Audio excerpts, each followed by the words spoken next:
আসসালামু আলাইকুম বন্ধুরা, ভিডিওতে আপনারা দেখতে পাচ্ছেন চারটি অক্ষর। এই চারটি অক্ষর দেখতে কিন্তু একই রকম, প্রায় এক ধাঁচের। তো বন্ধুরা, আমি বলতে চাচ্ছি আপনারা যদি এই চারটি অক্ষরের মধ্যে একটা অক্ষর সুন্দর করে শিখে নিতে পারেন তাহলে এই চারটি অক্ষর সুন্দর করে লিখতে পারবেন। যেমন এখানে আছে জ অক্ষরটি, এই অক্ষরটা যদি আপনি শিখে ফেলতে পারেন তাহলে কিন্তু এই চারটি অক্ষর সুন্দর করে লিখতে পারবেন।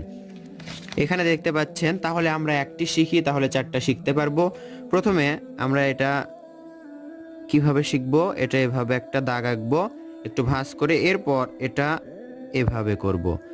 দেখুন এই দুইটা যেন সমান থাকে, খেয়াল করবেন এই দুইটা যেন সমান থাকে। আবার দেখায় এখান থেকে এভাবে, এই দুইটা সমান থাকলেই হলো। আবার এটা অনেকেই কিন্তু সোজা করে নিয়ে আসে, কিন্তু সোজা করে আসবে না, এটা একটু বাঁকা করে আসবে, একটু ভাঁজ হয়ে আসবে। আবার দেখুন বাঁকা হয়ে কিন্তু নিচের দাগ পর্যন্ত লেগে যাবে। অক্ষর সুন্দর করে লেখা শেখার সময় অবশ্যই বাংলা খাতায় শিখবেন, তাহলে অক্ষরের মাপগুলো সমান থাকবে এবং সুন্দর হবে। আবার দেখায় এখান থেকে এভাবে দাগ হবে, এই দুইটা সমান থাকবে, এই দুইটা সমান থাকবে। এরপর এটা কিন্তু বাঁকা হয়ে ভাঁজ হয়ে নিচের দিকে আসবে, আবার এটা উপর দিকে যাবে। এটা হলো অন্তঃস্থ। আবার দেখাই এখানে একটা দাগ, এভাবে একটা দাগ, এই তো দেখুন উপর দিকে গেল, অন্তঃস্থ হলো। এটাই যদি এখানে ভাঁজ করে দেন তাহলে ফ হলো। আবার এটাও তুলে দিয়ে এর নিচে ফোঁটা দিলেই অন্তঃস্থ অ হলো। আবার এখান থেকেই দেখুন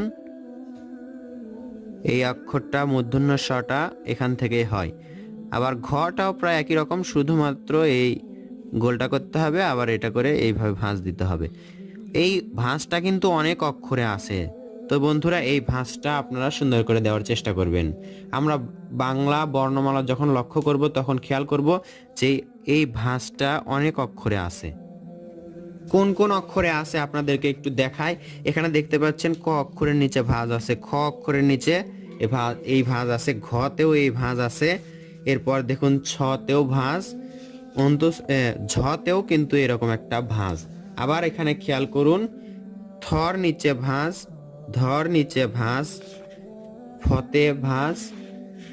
আবার জ, র, ব, এখানে মূর্ধন্য ষ ও তারপর অন্তস্থ অ, প্রায় অনেক অক্ষরে এই ভাঁজটা আছে। তো বন্ধুরা, এই ভাঁজটা অনেক বাচ্চারা দেখা যায় সোজা করে দেয়, এভাবে এভাবে এটা সোজা করে এভাবে তুলে দেয়, তখন কিন্তু খারাপ দেখায়। এজন্য করতে হবে এভাবে এভাবে, এই তো ভাঁজ করে দিলে দেখুন কত সুন্দর দেখায়। ভিডিওর বিষয়বস্তু ছোট হলেও ভিডিওটা কিন্তু অনেক গুরুত্বপূর্ণ। হাতের লেখা সুন্দর করায় এই ভিডিওটি ছোট্ট বাচ্চাদের জন্য বা সবার জন্যই ভূমিকা রাখবে। ভিডিওটি উপকারী হলে লাইক করবেন এবং পরবর্তী ভিডিওর আশায় থাকবেন। ধন্যবাদ সবাইকে। আসসালামু আলাইকুম।